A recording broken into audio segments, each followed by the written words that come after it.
বালিতায় গ্রামের পূর্বপাড়া আসের আলী রাসেলের নেতৃত্বে এই বাহিনীটা গড়ে উঠেছে। আরো দেখা যায় সম্প্রতি একটা ঘের লুট করেছে, মানিকের ঘের। সে হিন্দু মানুষ, তাই কারোর সঙ্গে কিছু মুখ ফুটি বলতে পারেনি, কিন্তু এলাকার সবাই জানে। ছেলেরা আমারে বলছে যে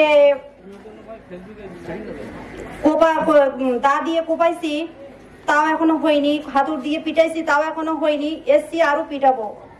এরা কুবা মাসুদির লোক, এর সাথে আরো অনেকে জড়িত আছে এবং এরা বলছে মিডিয়া আমাদের পকেটে এবং পুলিশ আমাদের পকেটে, আমার কেউ কিছু করতে পারবে না। পূর্বপাড়ায় আমার বাড়ি।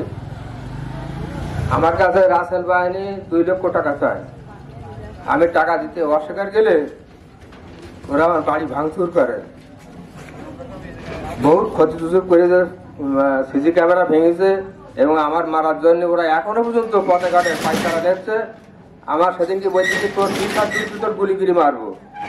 বলছি দেখেছিস আমার কাছে মাল রেখে দেখেছিস, তোর 20 হাত দূরতে কিন্তু গুলি করে মারবো তোর। হ্যাঁ, আমি বলছি মৃত্যু তোর হাতে হয়ে যায়, তা মৃত্যু আমার হোক, ওটা আমি ভয় পাচ্ছি না, কিন্তু 2 লাখ টাকা আমি দিতে পারবো না। আর আমার বললো যে তুই তো সাংবাদিক, তারপরে পুলিশ কেস করেছে থানায়, তোর পুলিশ এবং সাংবাদিক সব আমাদের পকেটে থাকে, তো জানিস তুই 10,000 টাকা দিলি যা তোর সব ঠিক। তাই আমি বলা ঠিক আছে তুই বল, তোর মধ্যে বল। ও আমার বললো যে টাকা যদি 2 লক্ষ না দিস তো তোর বংশ মোটে রাখবো না, এইরকম হুমকি দিয়ে ও চলে আসে। এখন আমার দাবি হচ্ছে মিডিয়ার কাছে এবং পুলিশ প্রশাসনের কাছে আমার দাবি যে যাতে এরা অতি তাড়াতাড়ি আইনের আওতায় যাতে পারে সেই ব্যবস্থা আপনাদের কাছে আমার দাবি, আপনারা সেই ব্যবস্থা করবেন। আমার ভাই বোন মার খাইছে, জখম হয়েছে, হাতুড় দিয়ে পিটাইছে এবং রাজ্জাকের নেতৃত্বে হুকুমদাতা এবং শিশু গ্যাংয়ের নেত্রী রাসেল, তার নেতৃত্বে আমাদের বাড়ি অবৈধভাবে ঢুকে ভাঙচুর করে এবং আমাদেরকে হাতুড়ি দিয়ে পিটায়, খোলা জখম এবং চাঁদা দাবি করে। শাস্তি চাই, আমি এর বিরুদ্ধে শাস্তি চাই। প্রশাসন এবং সাংবাদিক ভাইদের মাধ্যমে প্রশাসনের কাছে আমি এর বিচার দাবি চাই। বেরো তো 4 টুকরো করবো, তো ছেলেরা সব বিদেশে তোর কাছে চাঁদা চাইছে, তুই দিসনি কেন? ওই রাসেল বাহিনী। এবার আমরা বেরিয়ে আসি, আমার ছেলেগুলি কোটা পত্নীগুলো সব কান্নাকাটি করে হাইটি একদম মেলটেন করে মিলে গিয়েছে।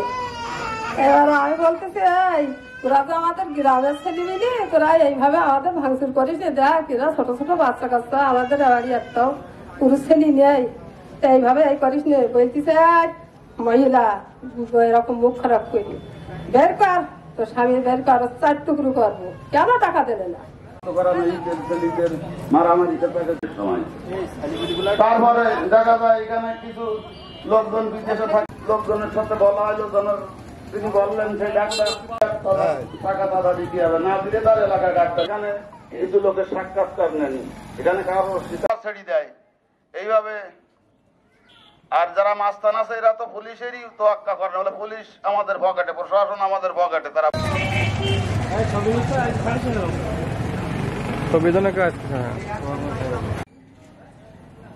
নিবৃত্ত করার জন্য অনুরোধ করছি প্রশাসনের কাছে।